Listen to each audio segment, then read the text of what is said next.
Hello. What's up? Welcome to Borak Bears. What's good? What's good? Kongsi pacai. Kongsi Kongsi pacai. Hello. Yeah. It is red packet time.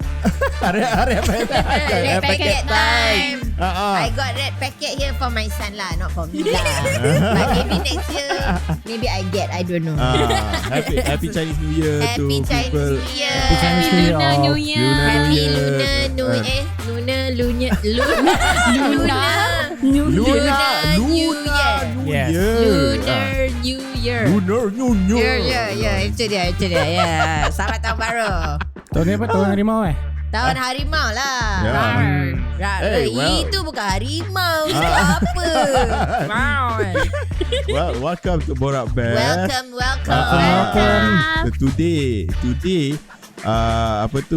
come and lepak with us lah. Yeah. Come and lepak with us during after Chinese New Year ni, lepak-lepak. While you eating your ngaku. Yes, eating aku Eating and your mandarin oranges. kuih bangkit. Kuih tart. Kuih tart and Kuih tart. Nenas. kuih tart nenas semua kan. Kuih kapit. Sambil tu dah lepak dengar kita orang mengarut lah. Sambil main mahjong ke kan. Mengarut Boleh pasal pasal cerita lah in the background. Buat ni best juga actually. boleh pasal Mahjong in the 3 background hours kan. So ngam lah. Ngam. hari ni kita nak Ngam. mengarut pasal movie. Yang paling mengarut. Yang paling mengarut. Kita nak mengarut pasal movie yang terlalu mengarut. Mengarut sampai nak mencarut. And the movie is called House of Gucci. House of Gucci. Yes. House of Gucci. Sebab tu dua band tu kan pakai sesuai hitam. Tiga band. 3. Semua perasan. Semua perasan. We have to wear our sunglasses sebab kita Gucci.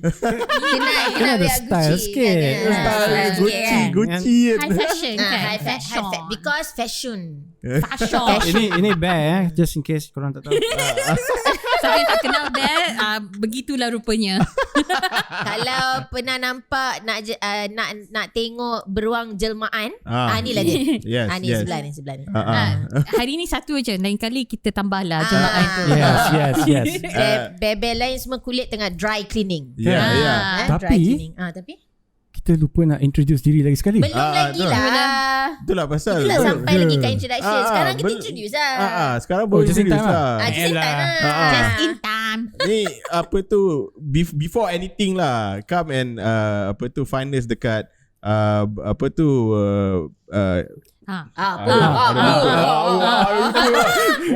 Dekat Pressure. Facebook. Facebook, dekat Instagram. Borak Bears Podcast. Kalau you pergi Instagram is Borak Bears. Lepas Kalau you tu nak hantar kita email, hantarkan kepada borak.bears borak.bears@gmail.com. Yes, Gmail.com. sir. You tak payah eja lah. Korang tahu lah eja lah. Dah tahu. Korang pandai lah. Sampai Tengok nampak atas, video tengok atas. belakang. Ni eja macam ni. Nampak Borak Borak Bears. Bears ni. Ya. Siapa tak tahu nak eja ni Borak Bears. Dia macam ni lah. Kalau tak tahu eja Borak Bears, ini bukan podcast untuk anda. Kerana mungkin anda adalah budak 3 atau 4 tahun dan tak sepatutnya mendengarkan podcast orang tua macam ni. Betul? Kurang sesuai. Kurang sesuai ya. Tidak sesuai. Ya, Itulah. betul. Sekian, Apa terima tu? kasih ya. Kanak-kanak dipersilakan. Wah, so many things. What things? The merepek things. Oh, the merepek things. You know why? Long time no merepek. That's betul. why. But can we tell everybody that we're also like recording this today? Yeah. That's what I wanted to say. Yes. Say. Today is probably our first YouTube Probably video lah kot. Probably lah. Tengok kalau it is. if I can do this correct lah. Ni kita punya first try, okay? First try. So all this while you are annoyed by our voices, now you can be annoyed by our faces too. Right? It's a 2-for-1 annoyance special. Kan? 2-for-1 Annoyance special. 4-for-1. For people yang listening nanti 4-for-2. carilah kat YouTube tu. Kan? YouTube tu Borak Bears lah. Kan? Borak Bears lah. Borak Bears. Borak Bears. Kalau ada nampak 4 orang yang rupa adalah macam beruang sikit kita orang lah. Tapi jangan terkejut pakai sunglass semua, hitam-hitam ni semua. Pakai spek malam kan. Jangan tinggal komen-komen buruk korang ni. Biar kita orang. Netizen you tak boleh control. Betul. Tak apa. Lagi you nak suruh control, lagi dia orang buat gila-gila babi kan. Siapa yang tak kutuk saya dapat angpau. Dapat angpau, okey? Tu dia. Saya dah rasuah awal-awal, okey. So, we wanted to what do you want to do? We wanted to review lah House of Gucci. Apa ni? Ingatkan nak buat borak je kan. Borak kan review. Isn't that what we always do? Yalah. Tapi ingat macam borak je, macam suka hati kan. Borak suka hati. Borak suka hati. Sebab House of Gucci ni macam suka hati kan. Itulah kita follow diorang je sebenarnya. Sebab dia nak merepek gak. Itulah korang. Betul. Okay, kita start. Kita start. So, House of Gucci ni. Introduce each other ni. Lupa lagi nak introduce Dari mana tadi pun lupa lagi kan. Ni ada lah macam apa mesti lupa nak introduce ourselves. Macam tak boleh nak buat apa. Even though Esam dah nicely dah introduce macam okay, apa kata kita buat introduction tapi tak nak juga. Nak lupa juga. Dia memang macam ni. Kita orang ni sebenarnya macam dah berumur sikit lah kan. Tahulah nampak macam budak belasan tahun. Tapi saya tak. Kita bear umur. Bear. Dia kena juga kan. Okay. So apa tu apa ni, I am Papa Bear, and then beside me is I'm Haze. What was it? Bernostalgia. Bernostalgia. Sebab I asyik kerja semua nak nostalgia je kan. Nostalgia je. And then we have Siapa nak jalan dulu? Saya cakap lah. Hi, Esam here. Your bear santai. Yeah. Sebab whatever. Boleh ke macam tu? Salah apa je. Anything goes. Hi, I'm Kita. I macam tak decide betul lah I punya band nama ni apa. Kira get back don't to worry. you lah. In the coming weeks nanti dia I get back to you lah. Tapi I bear jugalah. Masih bear fikir. Nama dia A bear fikir kan? Bear fikir. I bear fikir. I bear fikir lah. Sebab I memang selalu nak fikir betul I nak get back to you kan. So I bear fikir lah. Mungkin tu betul lah. Bear loam decide. Belum.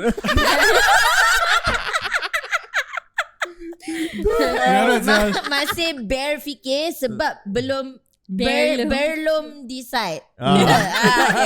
Berlum. Apa benda ni? Macam tu lah. So sebenarnya kita orang ni macam mengarut je nanti. Kalau korang macam kan tak ada benda nak buat, macam join lah. Orang yang mengarut suka tengok movie, tengok TV series. Betul. We like to entertain ourselves. And we like to discuss on the movie lah. Yes. Kita discuss pun not 100% merepek, adalah asas dia sikit kan. Boleh lah. Adalah sikit kan. Adalah sikit. Tapi kita tak adalah rasa macam kita ni pandai sangat ke apa. We're not like macam film grad school ke benda. Tak ada, kan. kita cakap je apa kita rasa kan. Macam casual lah. Casual viewers. Kita borak. Casual viewers yang dah tengok movies their whole life. and have discussed it in depthly always. With each other all the time. Macam tu lah cerita dia. So today we're gonna review lah kira. We're gonna review House of Gucci. And we watched it last week. Yeah. Yes, betul. Kita tengok dekat cinema. Although kita lambat sikit tapi tak apa, it's okay. Terlambat sikit because life happen again lah. Tak ada sebab dia half Chinese, so dia kena celebrate Chinese New Year. Betul lah. Kan? Sebab New Year comes sebab first. tu kita ada angpau. So dapat ampau kan. So kena sabar sikit lah. Kena sabar sikit lah. So dia kena celebrate dulu. Dah 2 tahun tak celebrate properly. Betul. So hopefully the next one will be on time lah. And kalau tak pun maximum lah 2 weeks. 2 weeks per episode. Tapi you rasa diorang memang waiting with bated breath ke apa? I hope not. We hope so lah. Then we know we have like good. Dia macam tak perasan pun orang tak keluar episode minggu lepas. Itulah pasal. Okay. Tiyalah, tapi if you are waiting but we try lah. We try to make it. Kita memang try nak regularize. Because kalau kita tak regularize, nanti the listenership turun. So jangan don't go away. Don't go away. Stay. Kalau kita lambat kan, hantar message, marah kita. Cakap, weh korang, mana cakap nak review. Message je. Yeah. You welcome. Yeah, so without further ado lah, marilah kita borak pasal House of Gucci. Okay. Let's go. So House of Gucci, kalau korang nak tahu, is about siapa tak tahu Gucci tak tahu. Dia pasal Patricia. Dia pasal Mina Gold Digger ni dah pergi kahwin dengan anak Mauricio Gucci. Anak Rodolfo Gucci, which is one of the founders ada. No. Dia second generation. Ya, Rodolfo second generation. Rodolfo second gen. Tapi kira dia macam the creative force lah at that time. Rodolfo dengan dia Aldo. Design force. Aldo tu more macam the business side lah, the commercial side. Tapi Mauricio ni anak Rodolfo tu. Kan? So, kahwin dengan Patricia ni. Orang-orang biasa, orang-orang rakyat marhain. Lepas tu diorang macam diorang punya ups and downs lah in their marriage, and then also sampai power struggles and family drama. Family drama. Real life drama. Biopic. Dia macam biopic. Dia banyak based on dia bukan autobiography. Dia bukan biography. No, okay wait. Dia bukan biopic. No. Sebab kalau dia biopic, then it has to be very true Factual. to the what actually happened. Inspired. This is more inspired by true events. Inspired by true events, tapi dia based on a book also. Yes, correct. Based on a book. Book called House of Gucci. A book about the rise and fall of the Gucci family lah. Sebab Gucci as we know it today is no longer owned by the Gucci family. At all. In fact, nobody in the Gucci family is even part of Gucci anymore. So basically they lost their empire lah. So this is the story lah about how they lost their empire actually lah kan. Yeah, semua pasal Mina Patricia ni lah. Lady Gaga tu lah. Lady Gaga. So so that's the premise of the premise cerita dia kan. Directed by who? Directed by orang tua Ridley Scott ni lah.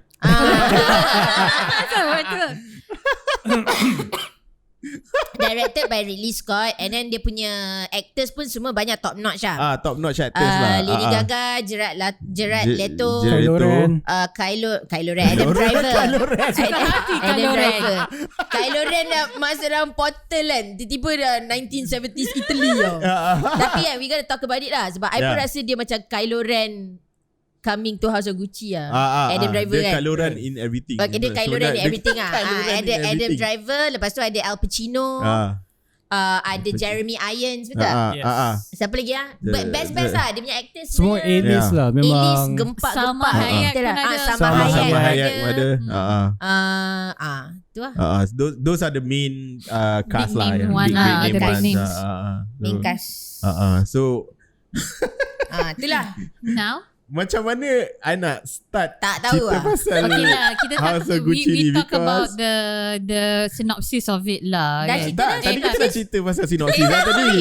As in like the trailer kan dia cakap talk about the death of Mauricio. Yelah, what I wanted to say is tadi dia punya family drama dia pasal Patricia ni kahwin dengan Mauricio Gucci ni, and then Borak perandakan the House of Gucci ni. Borak perandakan sampai it leads to a murder tau. Correct.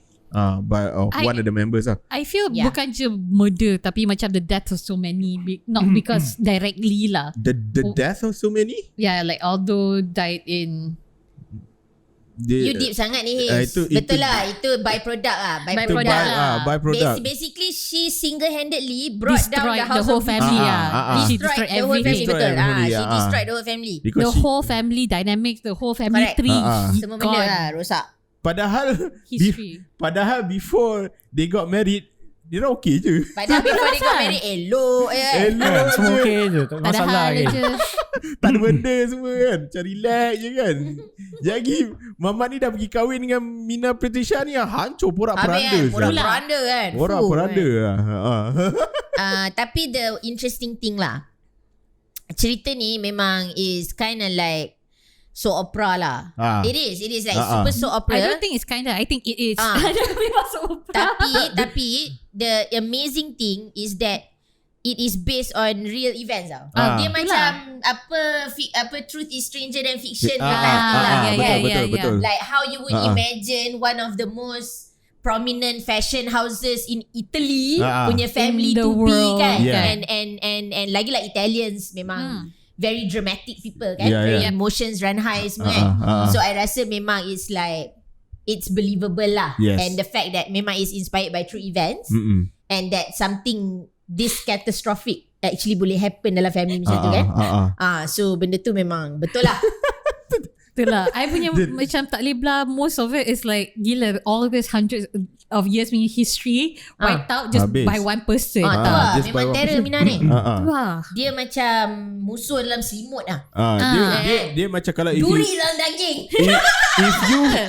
if you strive to be a gold digger you kena jadi macam ni lah. Tapi itulah. Tapi I rasa macam bila dia start out tu, I tak rasa pun macam dia strive to be a gold digger tau. Dia macam get swept up in it all lah. Dia macam opportunist. Sebab masa dia pergi party tu, I tak rasa pun dia tahu Mamat tu siapa. Masa mula-mula tu. Memang tak kan? Dia tak tahu pun. Bila Mamat tu cakap Gucci dia terus mata dia lah muka opportunist tu semua keluar kan. Macam kalau you tengok dekat-dekat, almost boleh nampak kat biji mata dia dollar sign tu tau. Itu asal. Dia punya mata tu besar gila bila cakap Gucci kan. Habis kan. Tu lah. So kesimpulannya jangan kahwin dengan apa? Kahwin dengan siapa? This is the thing. What is the thing? Apa tu masa dia dah bawa Patricia ni, Mauritius ni dah bawa Patricia ni pergi jumpa bapak dia. Yes. Which is played by Jeremy Irons, Rodolfo Gucci kan. Waktu right off the bat Rodolfo dah tak berkenan lah. memang tak suka kan. Tak suka. And this time memang I kinda agree. Itulah. Tapi kan, I rasa Rodolfo punya mistake is sebab he comes at it from a place of macam snobbery tau. Yelah. Dia come at it from a place of snobbery. Macam this woman is not good enough. Not classy enough. Not educated. Not sophisticated enough to join our family. And benda tu yang I rasa buat anak dia lagi memberontak tau. Kan. So at that point, and then kan macam he did say to him kan, macam macam he did say something about macam she's after your money. Sebab dia kata you've had girlfriends before and it always turns out like money. The same way kan. Tapi I rasa at that particular moment, I tak rasa pun that's her motivation tau. At that particular moment tak, I right off the bat. I right off the bat dah nampak dia punya muka dia memang it's all about the money, it's all about the stuff. That she's gonna get to wear. I start rasa dia nampak her potential to control everything was masa yang uncle dia balik Italy. That's when I rasa macam, sebab mula-mula kan uncle siapa? Uncle Mauricio tu lah. Aldo balik kan. Aldo was in New York. Dia balik. And then kan dia ada party lah kan. Dia suruh datang New York. For the party datang New York. Tak, sebelum New York dia datang Italy dulu. Party kat estate dia tu. Party dekat estate dulu. Ya. Yang Jeremy Irons duduk kat luar pakai pashmina. Gila tu kan. Okay, this is okay. We're kind of getting into it already lah. Tapi I rasa masa mula-mula tu she was in love with him. Lepas tu kan he kind of had to give up everything for her. And then kan he went to her house, started working for her father semua kan. I rasa masa tu she was already macam okay lah, you know what I'm saying. Tapi lepas tu masa uncle dia call yang cakap suruh datang and all this kan. And then dia pergi party tu, I rasa dia punya betul-betul mata duitan dia start daripada situ. Sebab uncle dia kan macam bagi flight ticket pergi New York semua kan. Concord. Kan daripada part tu I rasa dia dah macam memang dollar bills kan. Betul lah. Tak, for me tak, even after for me dia bila dia dah kahwin tu, right after dia dah kahwin tu bling up kau. situ already dah tahu that dia memang strive for barang-barang harta dan duit lah kan. Tapi masa dia orang kahwin tak ada orang datang pun. That's on his side lah. That's on his side lah. Tapi as soon as dia orang kahwin je, dia from top to down kan, semua Gucci yo. Itu masa dia pergi New York Masa dia pergi New York jumpa Aldo tu, yang kan dia masuk dalam Gucci punya butik.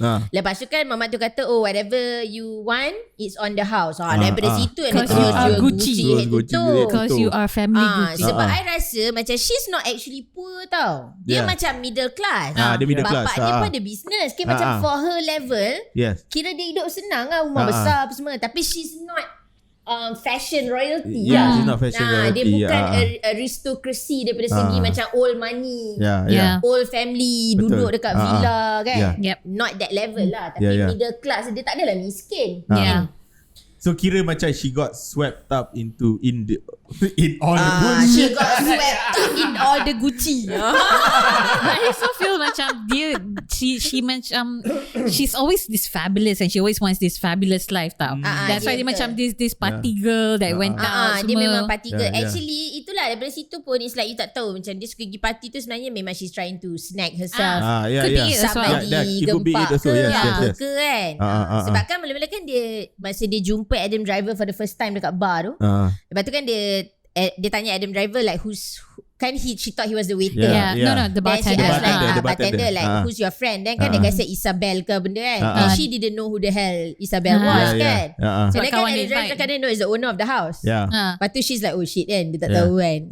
So dia macam nak jadi society girl lah. I rasa dia nak, she wants the high life.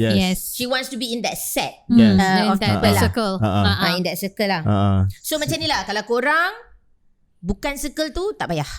Kita lepak circle ni je. Kita lepak circle K. Circle K.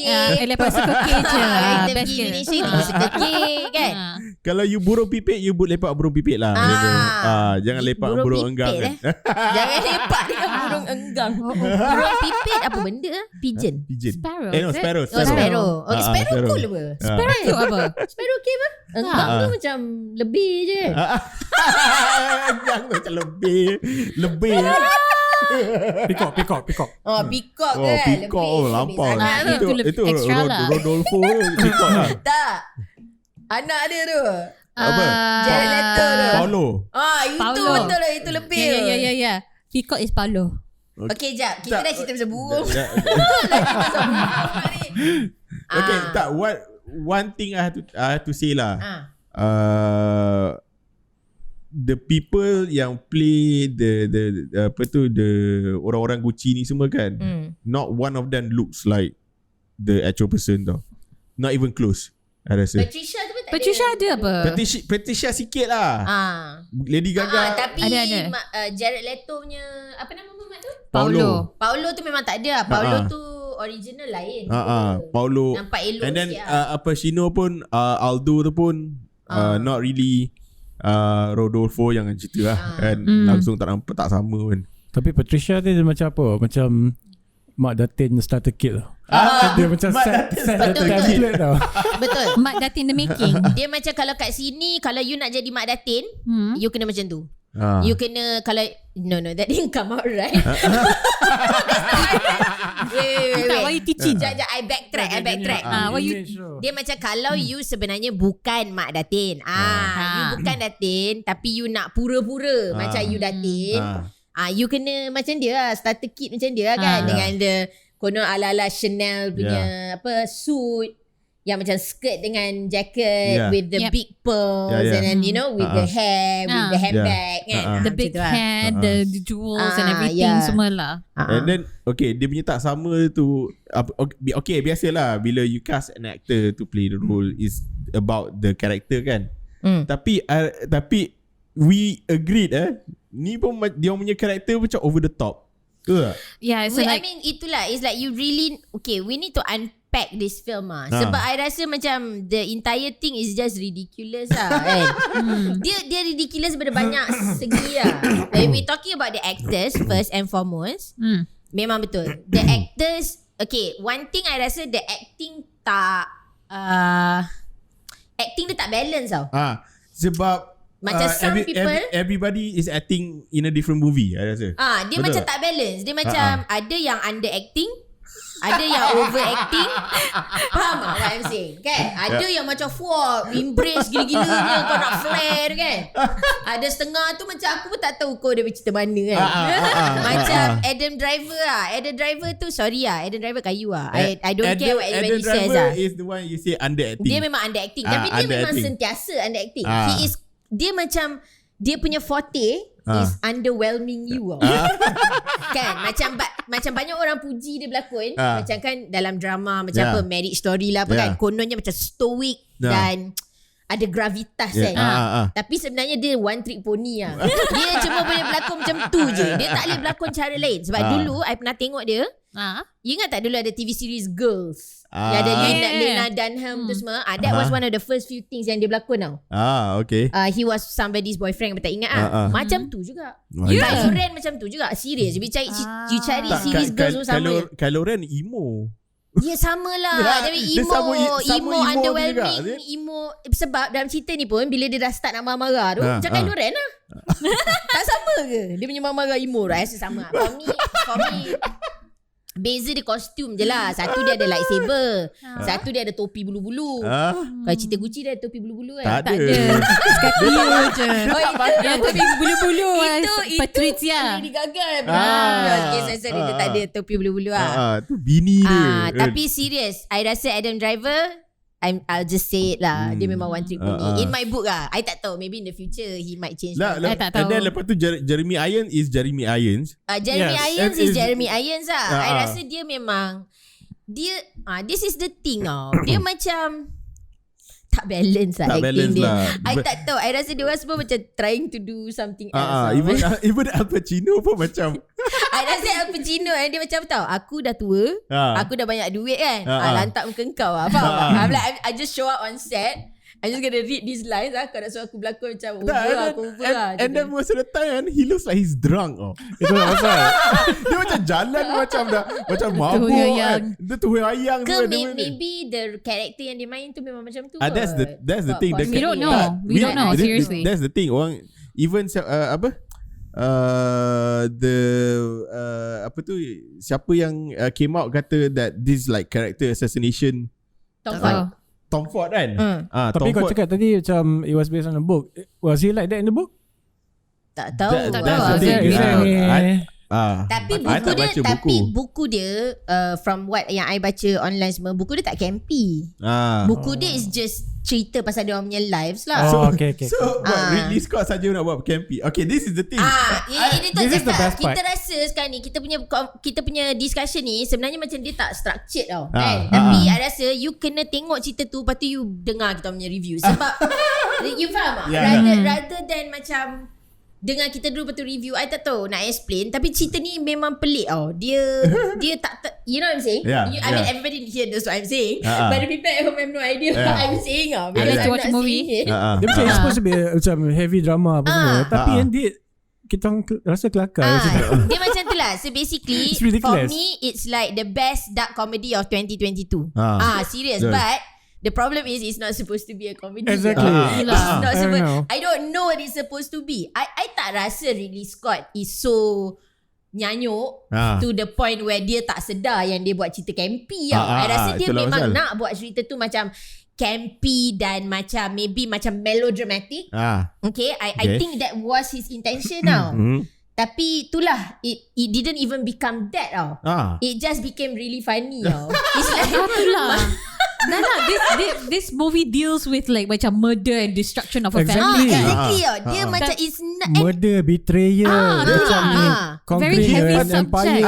Very heavy subject, heavy drama. Heavy drama lah. Tapi tak tahu pasal dia patutnya heavy. Tak serius. Masa kita orang tengok dalam wayang, bukan kita orang je gelak tau. Orang like lain. everybody else in the cinema was also laughing at all the wrong places. Macam patutnya part ni tak kelakar, tapi memang it's funny. And I think kalau you just go in to watch it and expect it to be funny, you will have a very nice time. Sebenarnya cerita ni macam genius juga dia punya bodoh kan. Itu I cakap. Dia macam very bodoh at all points tau. Dia macam I rasa dia macam accidental genius. Correct. Movie ni akan jadi cult classic tau, for all the wrong reasons tau. Dia macam accidental comedy. Correct. Dia macam cerita yang tu, cerita yang James Franco The Room. Okay. Dia macam cerita The Room tau. In a way that cerita The Room. Tommy Wiseau. Tommy Wiseau The Room tau. The Room teruk gila lah. Tapi dia jadi cult classic sebab dia teruk dah mampus So this is gonna become like a cult classic comedy sebab dia memang kelakar. Kalau tengok dari segi kelakar, dia macam genius gila. Tapi dia memang not supposed to be like that tau. So sebenarnya dia bodoh. Dia macam faham tak? It's like macam your mind will be blown lah. Your mind will be blown kan. Tapi korang tahu tak, they're actually nominated for BAFTA and Screen Actors Guild Awards tau. BAFTA. BAFTA. BAFTA lah. BAFTA. Tapi in what category? Tapi it's mostly like okay, for BAFTA is British Film of the Year. Alah. British Film of the Year. No lah. I tak tahu kenapa. Ambil rasuah ke judge ni? Tak tahu kenapa dia best British Film of the Year. Baju Gucci banyak dapat. How is it even a British film? I don't know. How is it even a British film? Because Ridley Scott buat. Ridley Scott British I just thought he was American. Lepas tu pasal Jeremy Irons punya accent British kan. Itulah. Walaupun dia Italian, I'm like confused. Dia macam ni tau. Okay, all these people are supposed to be Italian. Yes. And then the entire movie is set in Italy. So typically when you watch like a proper drama lah, right? There will be like bits of people talking Italian and all that, and then they will start talking English, but then when they talk English they talk normally, right? This one is like, okay, we're not gonna talk Italian at all. I just want all of you to pretend that you all have some kind of Italian accent. Italian accent. Tapi masalahnya nobody's Italian accent is the same, and some people don't sound Italian at all. So it's like, betul lah, berterabur gila. Some people sounded Italian kind of in the beginning, and then halfway through the film accent dia dah hilang. Tak. Sometimes dia macam I have an Italian accent, tiba cakap satu benda like American accent. Datang benda ni.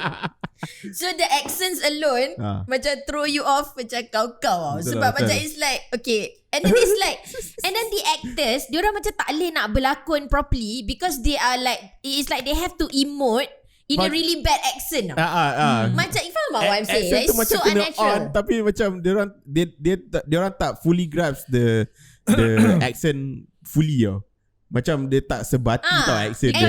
And it's kind of insulting lah.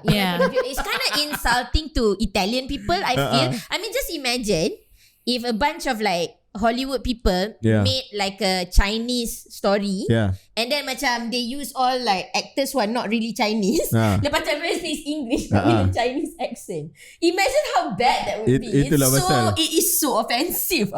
Sebenarnya. Saya benda. I rasa yang paling close lah pun kan is Lady Gaga. You know why?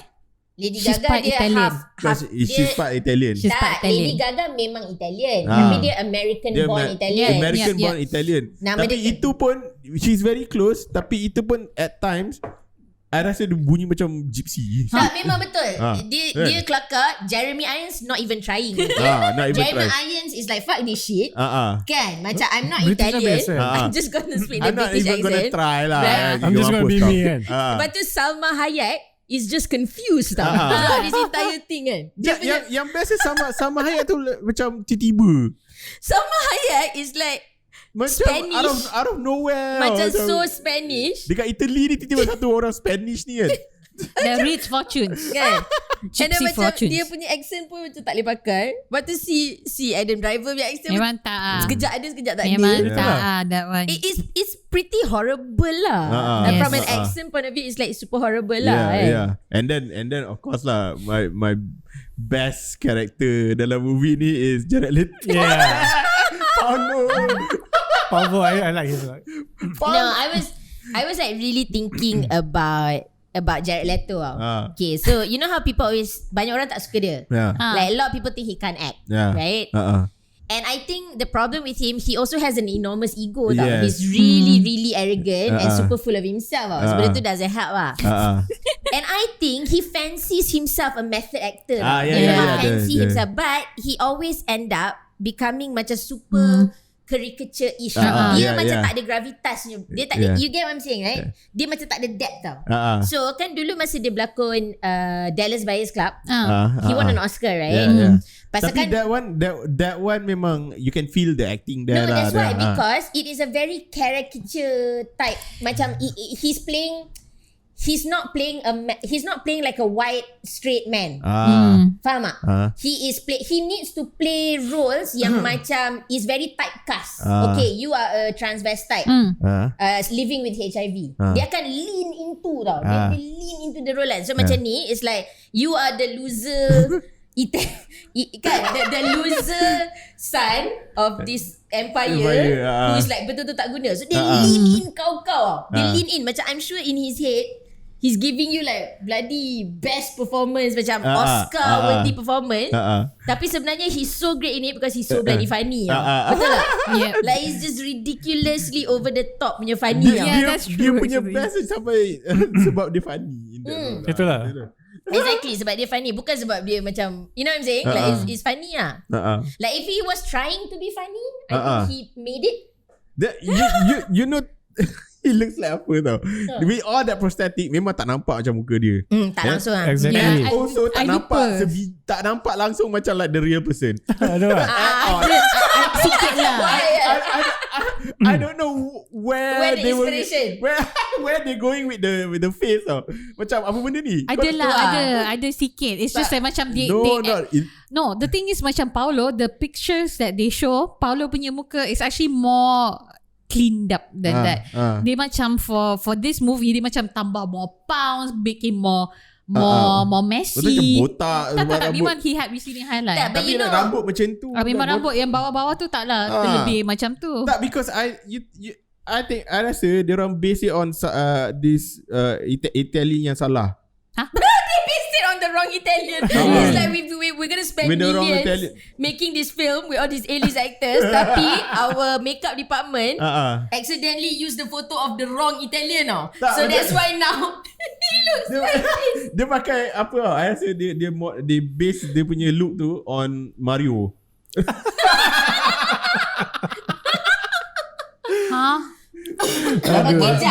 Mario the game tu. Mario game character. But Mario the game doesn't have the long hair kat belakang tu. Ini apa tau? Ni Mario kalau dah tua, on a budget. lepas tu macam life brought him down. Jadi macam tu kan. Kau ingat tak dulu ada Super Mario Brothers yang kartun tu? Yang apa, ada live action. Ada live action tu kan. Live action tu. Ada bodoh saya. Kalau okay, nanti siapa-siapa tengok YouTube, I will put up the gambar in the screen kan. Jap, tapi I really wanna say something pasal ni. Okay, you think about it okay. Sebenarnya dia tak payah pakai Jared Leto pun nak berlakon sebab nak kata macam role tu sangat mencabar. Tak.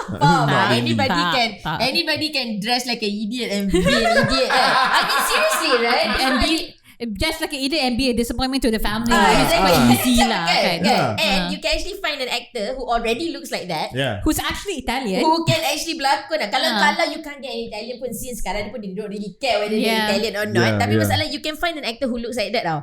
You don't have to waste like 4 or 5 hours worth of prosthetic makeup. No.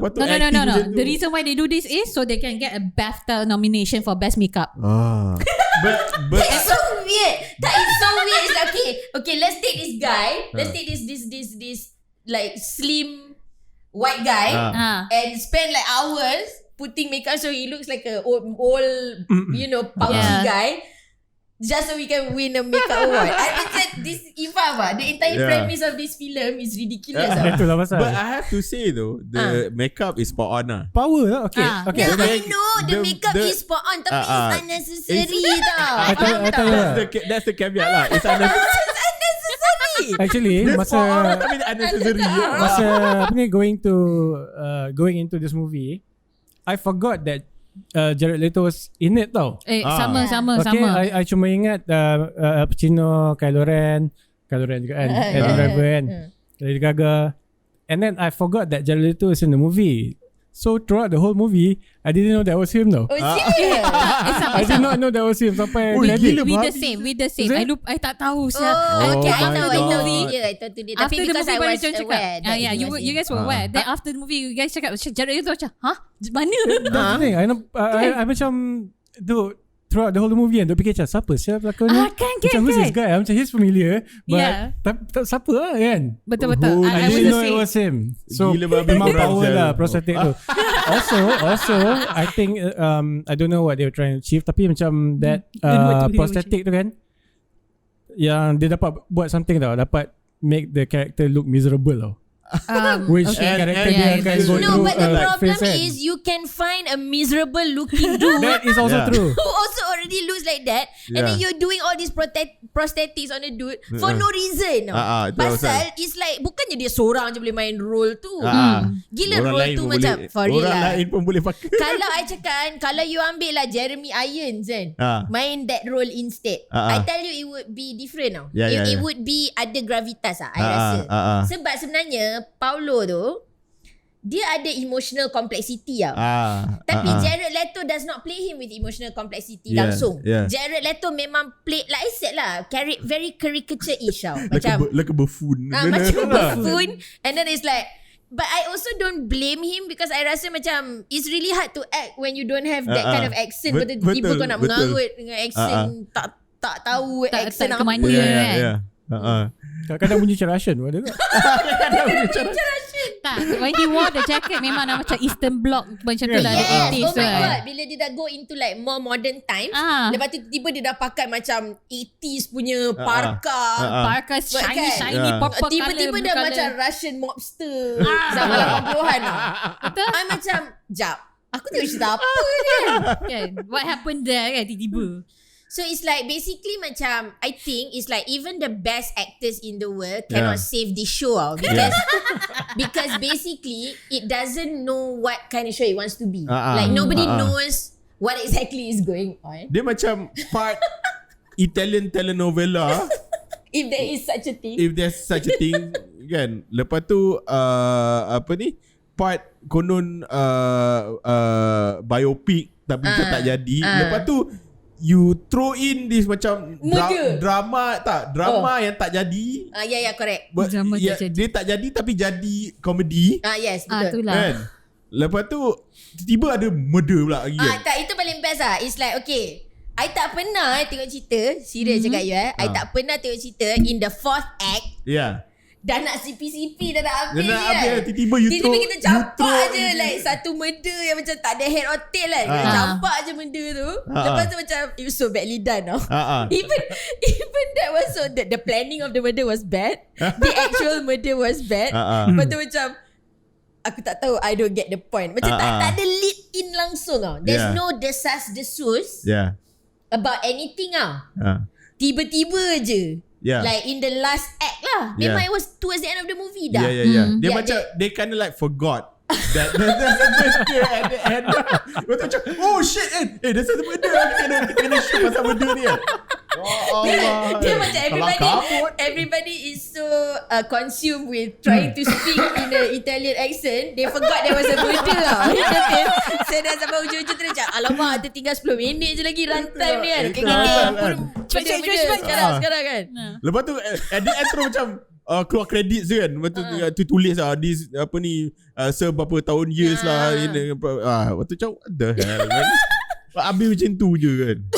Tapi when after, pasal kita dah sit on this for a week. We've been stewing on this for a week. And the thing that I thought, mula-mula I macam okay lah, sebenarnya my opinion hasn't changed tau. I sangat suka cerita ni for all the wrong reasons. I sangat suka cerita ni.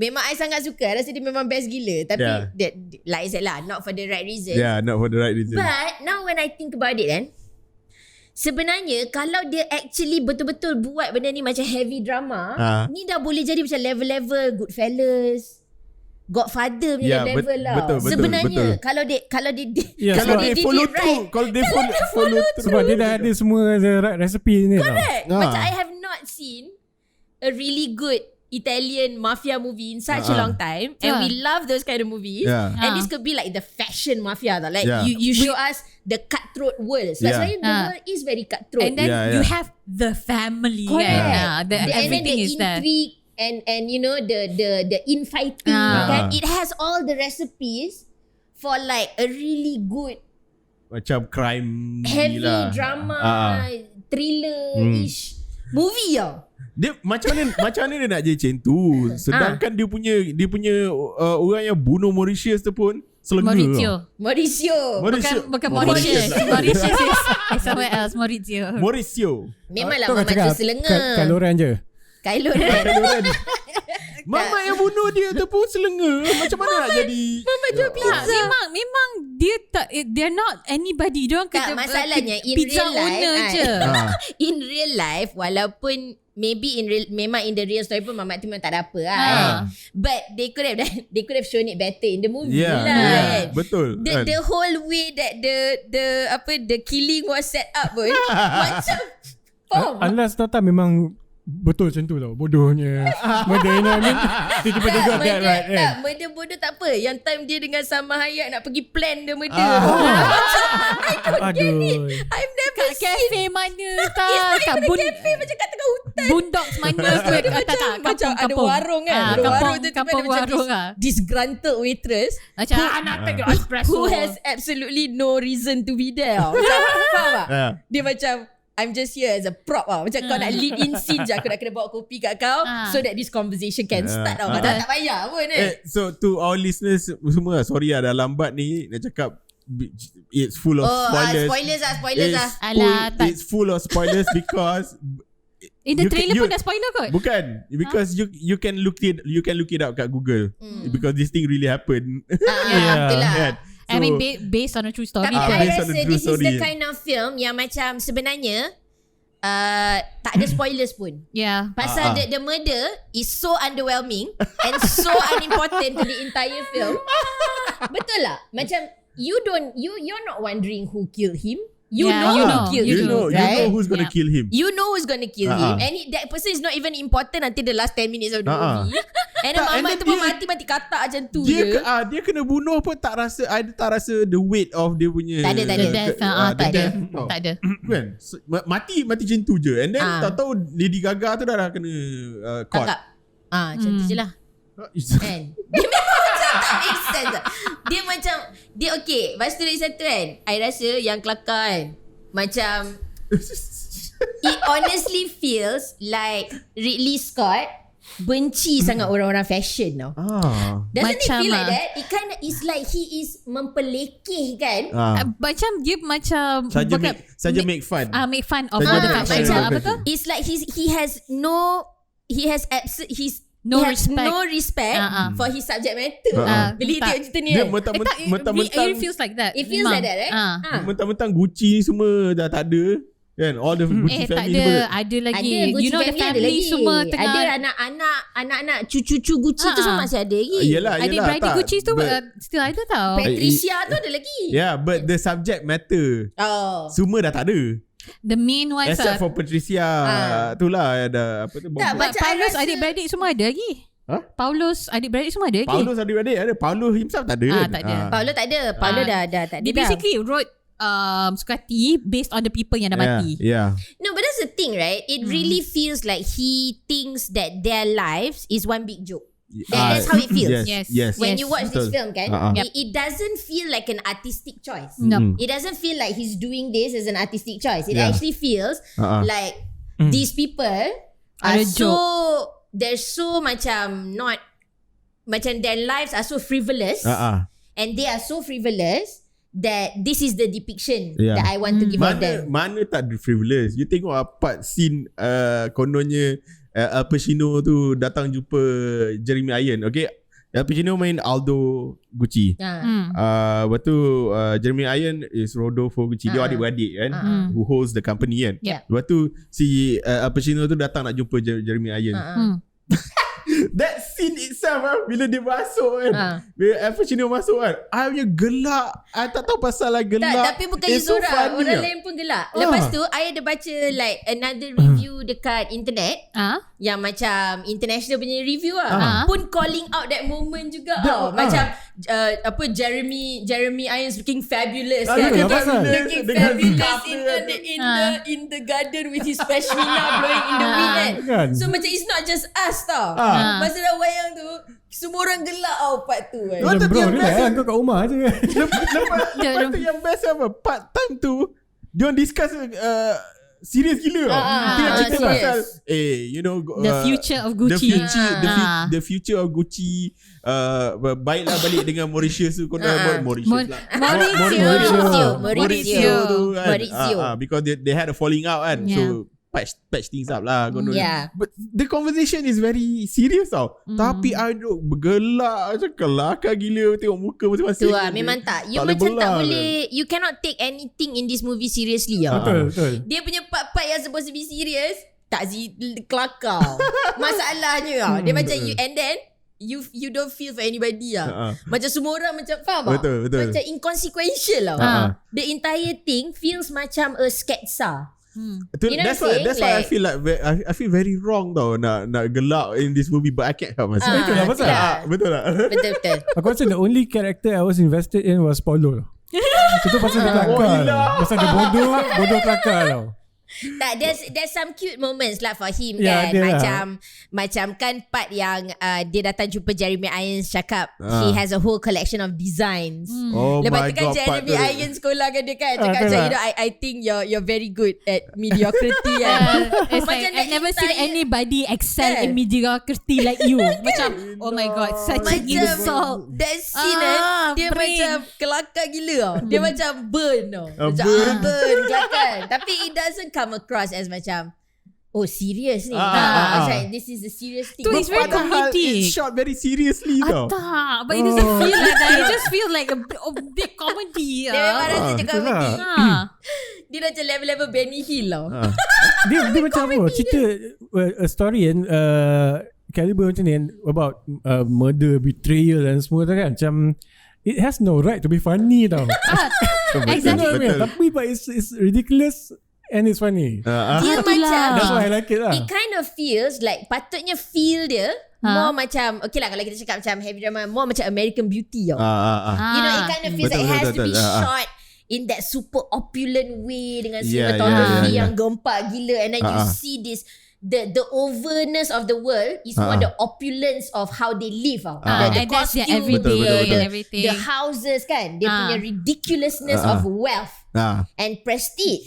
Tapi cerita dia tak kelakar. Cerita dia memang faham tak? Tapi ni macam tak tau. Ni macam for me, the costumes were kind of meh. I was expecting so much more from a movie about Gucci. Yes. And the fashion was like 5% of the film, like not even. It was very underwhelming. It was underwhelming. Kau like there was nothing showing macam that whole dia punya design process ke, like even the only thing was when they gave that investor guy that kasut. Yang dia kata inside kasut tu ada gold leaf. No, cantik. Tapi my point is, a movie about a fashion house. Yeah, it should have a little bit more. Those things should be highlighted. Especially movie feeling like damn. Especially when fashion. You have especially a family that had hundred year of history.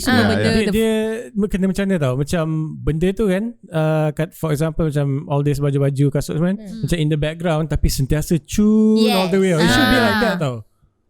I mean, to be honest kan, Devil Wears Prada rasa ni macam lagi banyak fashion than this. Yes, exactly.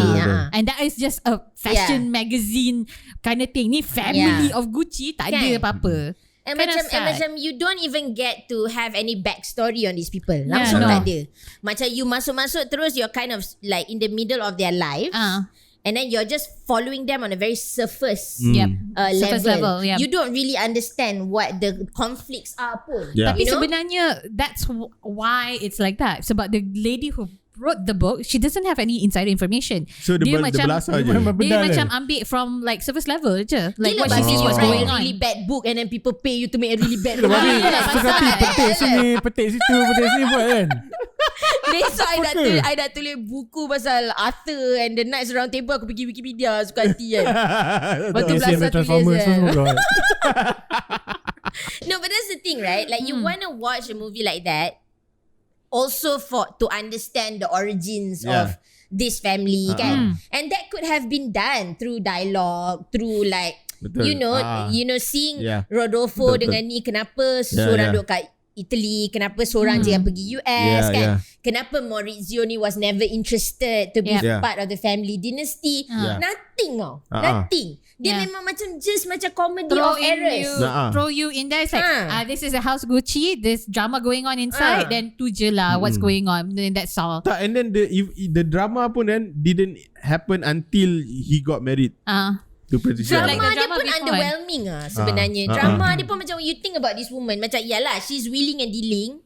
She's macam apa cocok si Maurizio ni.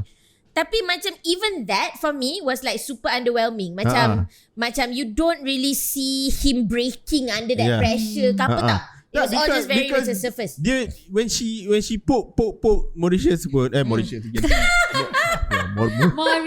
Mauricio. When she poke Maldives. Mauricio. Maurizio. Dia tak, bila dia nak masuk campur pun, dia pun dah kena ke sekolah by Aldo, by husband dia, by people around, people yang Gucci. Yes. Pun dah sekolah kan dia, because she's not a Gucci, jangan masuk campur. Tapi still nak buat juga kan. Because she says she married a Gucci, so she's a Gucci. Tu je. Yeah, dia perasan lah. Dia punya pushiness tu, again kan, kalau because this show is so caricature-ish and so comedic in that sense, dia punya push tu tak ada subtleness langsung tau. Macam in real life, if you looking at this as a heavy drama, nobody can push like that and get away with it. Exactly. Because it's so bloody obvious that you memang don't give a shit. That's all you want.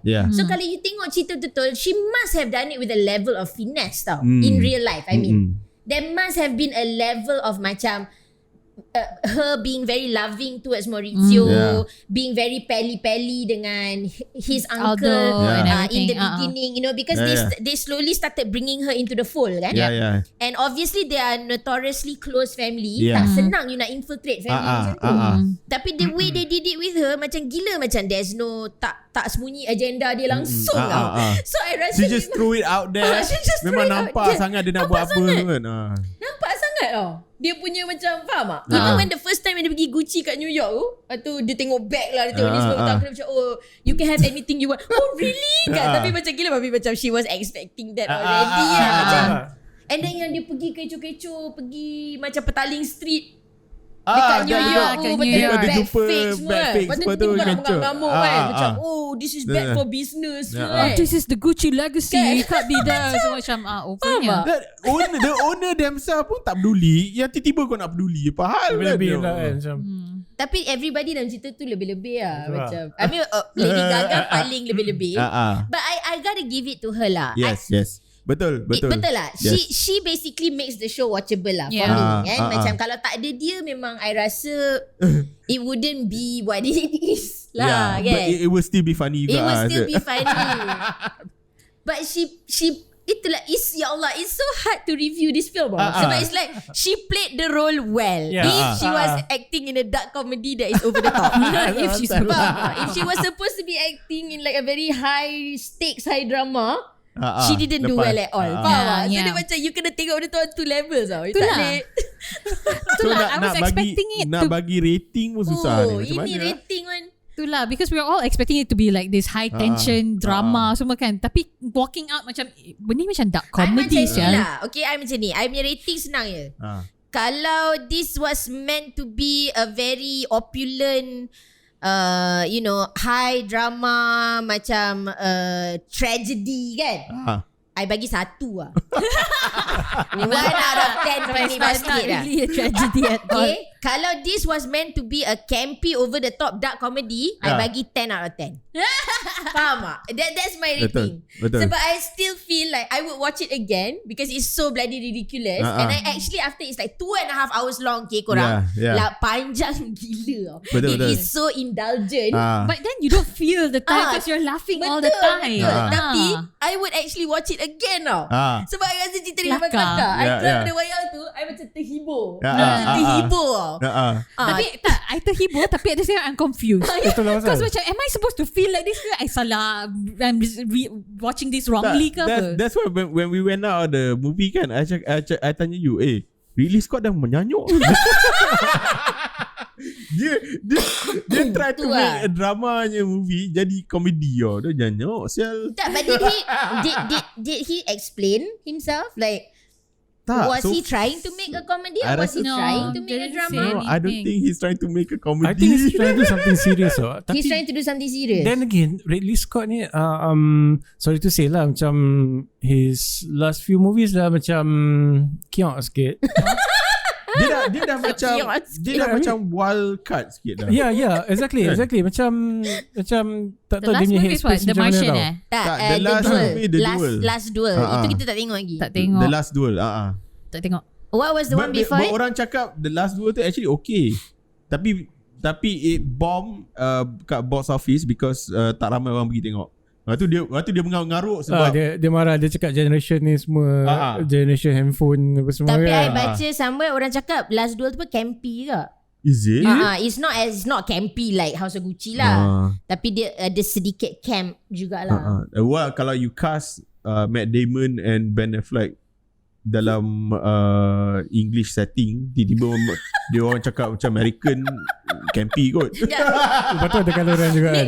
Maybe his intention is just to make films where he can take actors who are not native to that particular language and make them all have really bad accents. Maybe that's the thing he wants to do now. I don't Itulah know. pasal. I pun tak faham. Where is the Ridley Scott yang buat Aliens? Alien. Yeah, where is the Ridley Scott yang buat apa lagi? Mamat tu dah tua. Tapi lah, yang buat apa Gladiator. Itulah pasal. Shit, man. Where has he gone, sel? Tak, macam tadi kan korang cakap apa, dia buat cerita ni sebab dia nak rasa it feels like macam dia nak make fun of the people in fashion semua kan. Macam like I said lah, macam dia buat movie sekarang ni macam kiok sikit sebab dia macam his intentions macam like you said lah, it's kind of a wild card. I mean tengoklah cerita apa nama yang Prometheus second movie tu, Alien Covenant. Alien Covenant. Okay. Dia buat cerita tu macam out of nowhere. Sebab apa? Sebab masa tu Neil Blomkamp nak keluar Alien 5. He cock-blocked that movie. Betul. Dia cock-blocked that movie. Dia macam fuck that shit, you're not gonna do this because I want to come out with this Alien Covenant. And it wasn't that good lah. Okay, so you know macam agaknya, his intentions, I don't know, bila dia buat movie ni kali ni, the intention dia macam, is it from the heart ke apa? It doesn't feel that way. Tak, maybe he's just an old man Lepas tu marah. yang basically dah terlalu macam he's done it already. Like he's been at the top of his game. He has the respect, he has the clout to still be able to do stupid shit and get away with it kan. So dia dah memang level macam I don't give a shit dah. Faham tak? Macam no, I'm just gonna do whatever I want to do. And macam I rasa he surrounds himself with yes men kot. People who are telling him that macam, tapi janganlah you go out this way. I don't think macam nak gempak, tapi you going out this way teruk sel. Itulah I don't think it's macam going out macam from tu. Gladiator to this kan. Memang Blade Runner pun dia buat kan. Blade Runner was same as the first the one. original one. The original Blade Runner. And 2049 pun dia executive producer. Dia executive producer lah. But itu tak tahu lah, but I think he should kind of stay away from the camera for a while. Maybe have a nice vacation kan? So Esra, what is your rating of this movie then? We go down the Dia line. lebih kurang macam kita cakap tadi lah. Kalau serius kan, jangan harap lah aku nak pergi picnic basket yang memuaskan kan. Tapi macam I enjoyed the movie sebab macam it's ridiculous and it's funny kan. I give it an 8 lah. An 8 if it's supposed to be funny. If it's supposed to be funny kan. Aku pun actually I'm there, but I'm about 7. Because 7 because it entertain me enough sampai gelak-gelak accidentally comedy. Accidental comedy yang best lah. Comedy. Tapi for a drama macam tak apa jadi sangat. So, tak jadi langsung. Tak jadi langsung. Tak jadi langsung ya. Actually I'm the same page. I will give one rating je 7. That's because of the punya accidental comedy tu je. Tapi 7 tu kena ada asterisk lah. Lepas tu bawah dia kena ada context lah. Macam this 7 is given on the condition that this is viewed as a funny film. Tapi you gotta give it to them juga. Macam soundtrack cerita ni best juga. Dia masuk lagu ikut the era apa semua macam kena. I tak perasan pun lagu. I kind of like that. I tak perasan lagu-lagu dia. So you? I pun sama sebenarnya. Because to be honest, I thought it was going to be a drama. Tapi drama macam, if it is a drama macam, it's failed really badly. Yeah. But then if it's like a dark comedy, I can totally get behind it. Yeah. Sebab macam the darkness of it is like of the destruction of the family, huru-hara, betrayal semua, death, murder. Dia rasa macam apa tau, What We Do in the Shadows. tapi fashion edition tau. Betul lah. Dia macam level macam tu lah. Macam some offbeat kan, offbeat comedy, macam sleeper hit. For people yang tak tahu What We Do in the Shadow is What We Do in the Shadows best gila. Yang tu tak pernah tengok kat Netflix ada. Pergi tengok kat Netflix What ada. We Do in the Shadows, bunch of apa ni, film crew pergi follow bunch of vampire ni. Kononnya dia macam mockumentary lah. Mockumentary document dia orang punya daily life lah. Vampires. It starts from the movie. Tapi kelakar nak mampus. Watch the movie first in New Zealand. That one has Taika Waititi and also Jermaine Clement. And then after that tengok the series. Series dia kat New York. Kelakar gila semua boleh kelakar. Tapi itulah macam dia kelakar cerita House of Gucci. Dia bukan kelakar macam lawak tau. Dia kelakar sebab dia random nak mampus. Dia macam random. Patut everybody getting hysterical for no reason. Patut betul lah dramatic. Lepas tu dia ada macam satu scene kan, macam Lady Gaga kat dalam bathtub. Ingat tak Lady Gaga dalam bathtub kan? I tahu tau, dia macam like I said lah, dia nak buat scene tu macam American Beauty tau. Icon, they want it to be an iconic scene tau. Tapi it just ends up being ridiculous. It's like everything is so ridiculous because they're all so over the top. Overacting kau je. Tak boleh tolong. Overacting pun I feel macam dia tak ada that many memorable things. Tak ada. Dia macam tak ada langsung. Dia macam you want to do a lot of things tapi there's nothing memorable about it. I just follow the storyline just because. And dia ketawa at places macam just because. So that's why macam for me, if that's the thing macam okay lah, give it a 7, it's entertaining enough. Tapi macam taklah macam terbahak-bahak tergolek, tapi we laugh quite a bit. Tapi kelakar lah. Kelakar lah. Dia macam masuk cinema kan hari tu, macam I did not at all expect this to be funny in any way tau. Itulah pasal. Macam mana don't watch this kind of movie kan? I was expecting macam straight on serious movie kan. Macam and I was looking forward to that tau. Macam you want to know what's going on in Gucci. I mean you have to understand how it feels for people like me yang macam sentiasa subjugated to cerita superhero tak habis-habis.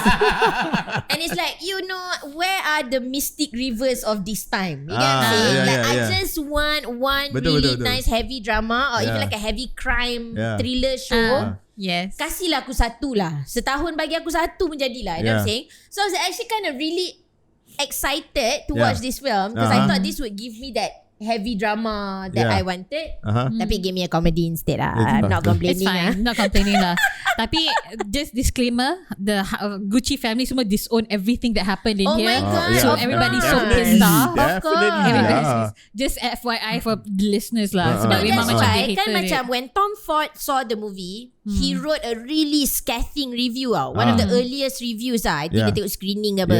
I think it was in the New York Times ke apa lah. Dia tulis. And he was so angry tau. He was so angry.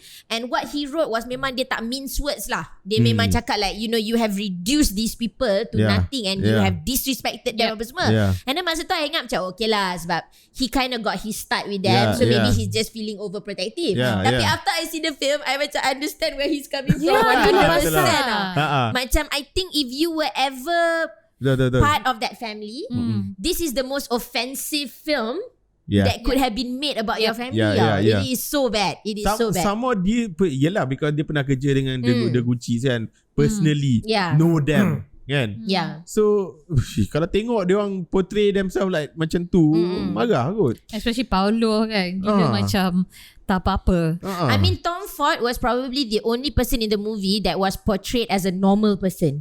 Kan? Betul. I mean, he's in this movie. Dia tak banyak lah cerita dia. Tapi he's portrayed as a normal person lah, working for a fashion house kan. Itu pun agaknya orang takut dia kena sue dengan dia ke, kalau dia orang mengarut sangat. Sebab dia hidup lagi. Sebab dia hidup lagi. And because of this movie, I also found out that Versace and Armani used to work under Gucci. Versace and Armani pun kerja under Gucci ke? Last time before they own. Tapi Versace pun murder juga I rasa this is a common thing for Italian punya fashion houses betul, sebab the way everything is run kan, it is just really the whole aspect of crime as well kan, and then macam jealousy and then macam competitiveness. Sayang lah, you could have made a film that would have those layers exactly. Those layers of and it's such an interesting story to tell. Betul. Tapi the way they told it tu memang macam he really didn't want to give them any credibility at all. That's how it felt. I feel macam kesian, especially like macam Aldo and Paulo macam the siblings pun tak ada in there. So everything like even the kids semua pun all over the place lah. And it's really sad kan, because basically like even if you look at the perspective of macam Maurizio dengan Patricia tu punya anak, anak-anak who was just basically macam a bargaining chip in the whole thing. You know, like she was holding on to them pun because she wants money. Kan? And macam you know they towards the end tu memang it's all about money. It's all about money and she don't care. Yeah. And she actually killed their father. You know what I'm saying? Like how bad can you be kan? Okay, jap. We have to talk about the murder lah. Tolong lah. Okay, dia memang mengarut gila. Okay. I already read a bit more about the murder kan. It seems that during the trial itself, for the mother, when Patricia was on trial, the kids actually stood up for Patricia tau. They actually testified for Patricia. Because dia dah kena coax kot. Because they were kids. They were 12 and 14. Dia tak tahu. Dia 12 and 14. But now as adults, masa tu Patricia, when she was released from jail, dia sebenarnya still under that what is that thing called, alimony that she will have, she'll be given a macam allowance till she dies lah. She's like macam a million a year or something like that. Dia ada trust fund lah, macam trust fund. She is actually still named in the will. Pasal he never divorced her. No, they were divorced. They were divorced. I already read. They were actually divorced already, and he was actually about to marry his girlfriend. When she was doing that, but he already wrote her in his will that she will be taken care of until the day she dies. So she still asked for the alimony lah. So the two daughters of Patricia and Maurizio actually petitioned not to give her the alimony. Because macam you already killed, I mean as adults you macam tengok macam you already killed my father kan. Macam why do you still get the money? Tapi it seems that the court ruled it out and she still gets the money. Wow. I mean, I think she's scheduled to be released soon. No, she really is released. Released 2 years ago ke something like that. Wow.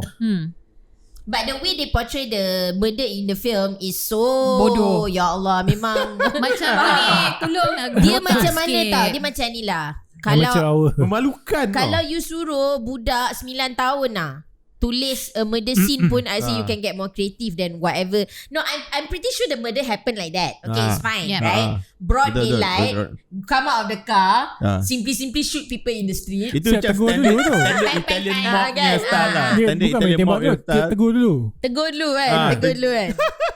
Lepas tu is like kena tangkap terus kan. Macam tak ada finesse langsung But the way they set it up kan, macam ya Allah, that's why it's called a movie tau. You have creative license.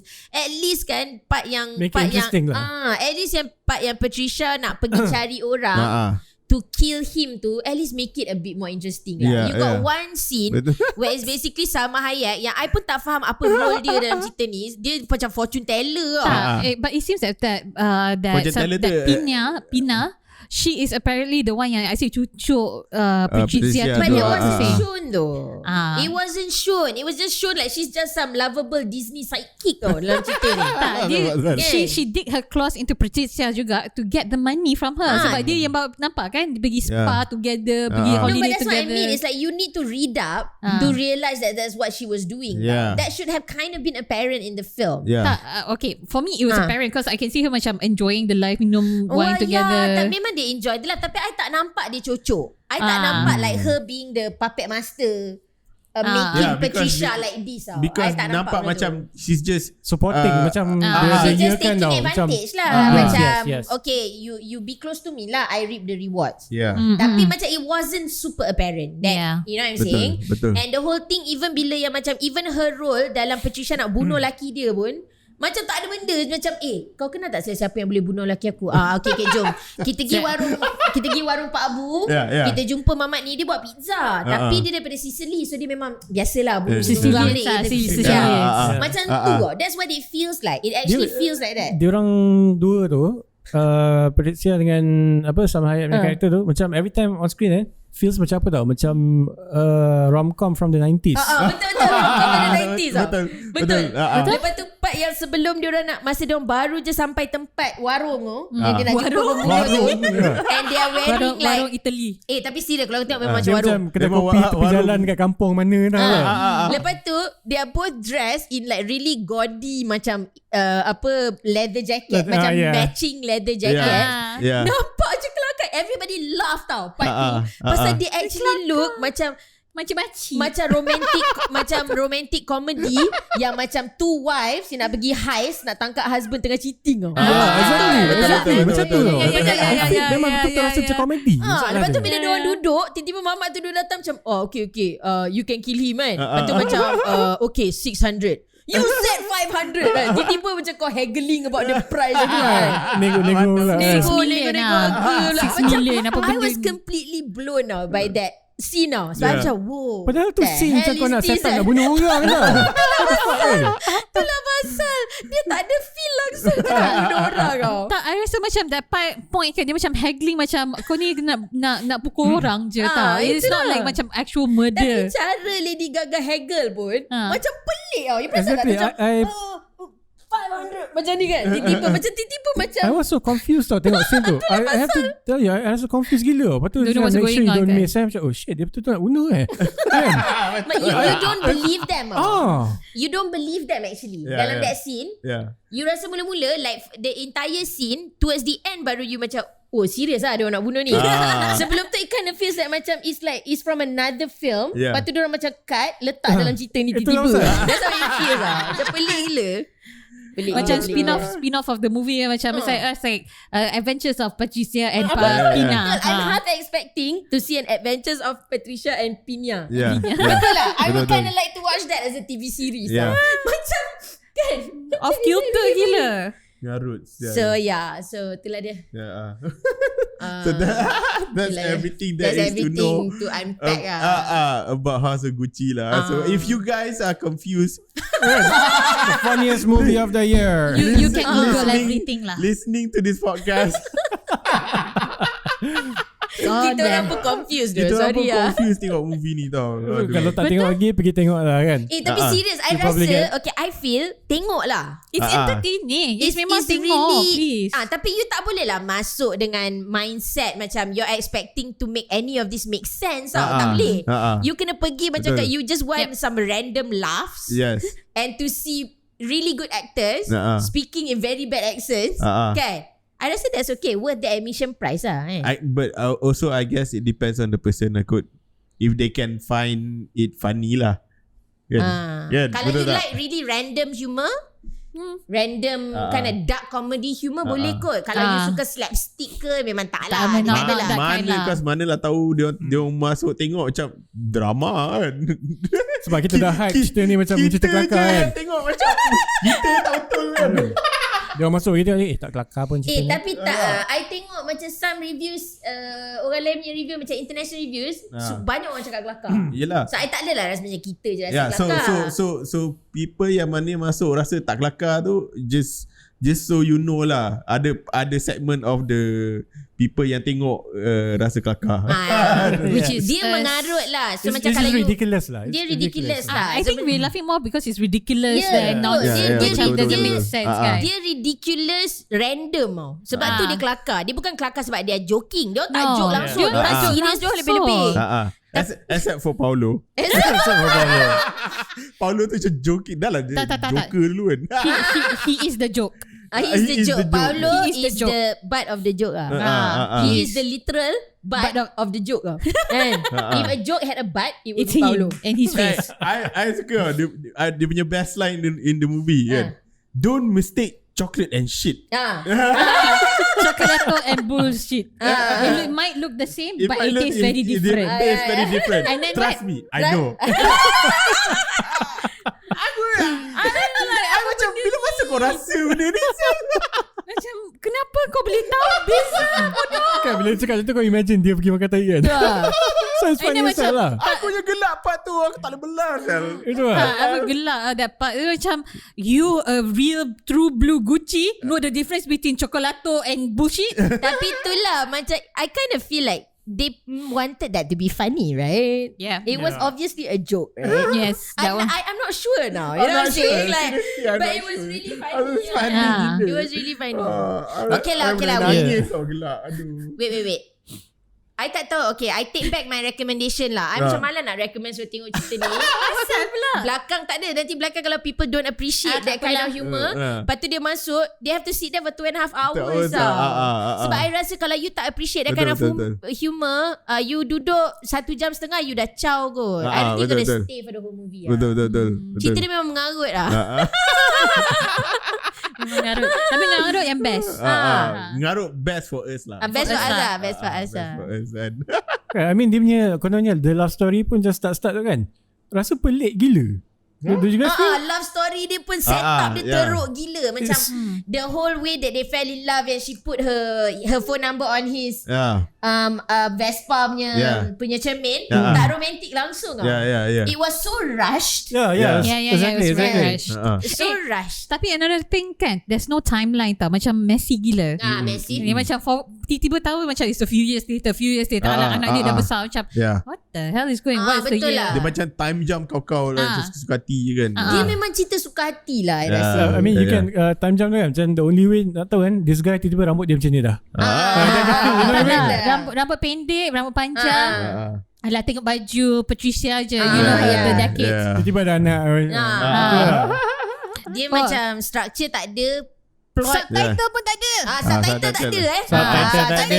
Ada disclaimer dekat luar wayang masa dia kata kita pergi tengok kat Warna Tama. Subtitle Melayu tak ada. Subtitle Melayu tak ada. Melayu tak ada.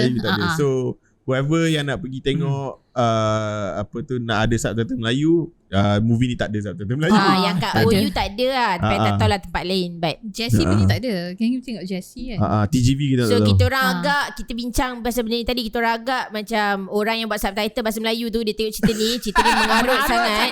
So dia mogok dia tak nak buat subtitle. Saya tu buat masa aku je buat subtitle cerita ni. Dia tengok dia gelak, jangan lupa nak buat subtitle. Tapi bukan subtitle Melayu je tak ada, English pun tak ada. Part-part tiba-tiba dia cakap Italian ada sikit-sikit tu pun tak ada subtitle. Macam dia tak ada subtitle lah. Kau faham je lah. Macam dia macam tu je. Pakai Google Translate ke apa, tengok macam mana.